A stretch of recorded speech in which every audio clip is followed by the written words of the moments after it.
Everything we do is trying to focus upon how can we make that young person's life a better experience than it was prior to coming into care with us.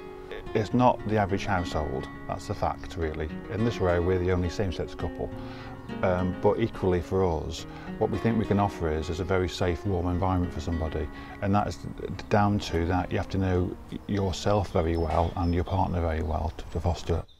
A lot of the younger kids these days, you know, teenagers, they don't see it as a big problem, and the vast majority of kids that come into the fostering system are just kids who just want to have a normal life. We've had no discrimination from all the professionals that we deal with. We've had no discrimination from even the parents of the children, because at the end of the day, what everybody wants across the piece, seems to me, is that child to be happy.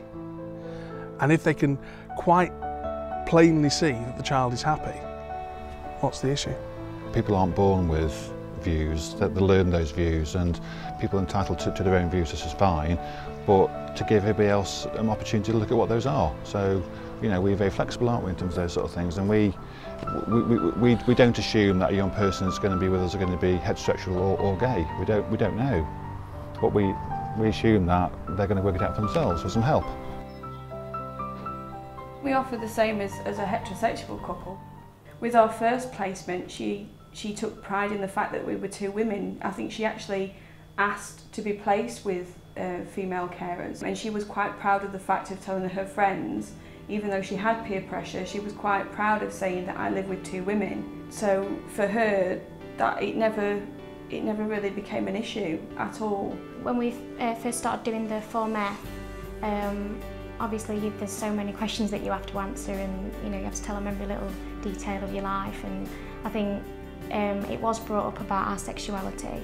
Yes. We had you know, some questions about it, and you know, maybe when did you realise that you was gay, and I think a lot of it could have been to do with perhaps, you know, just seeing how the strength of our relationship and things like that.